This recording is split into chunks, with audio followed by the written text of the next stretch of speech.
வந்ததையா இது எந்தெந்த சாமி தந்ததையா எத்தனை பாட்ட சொன்னதையா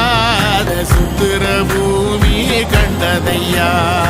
அடிச்சு வீசும் காத்துலையும் அந்த தகப்பனாச சுத்துதையா பிடிச்சு பூக்கும் விதையிலும் ஒரு வம்சத்து கதையே உள்ளதையா 100 தலைமுறை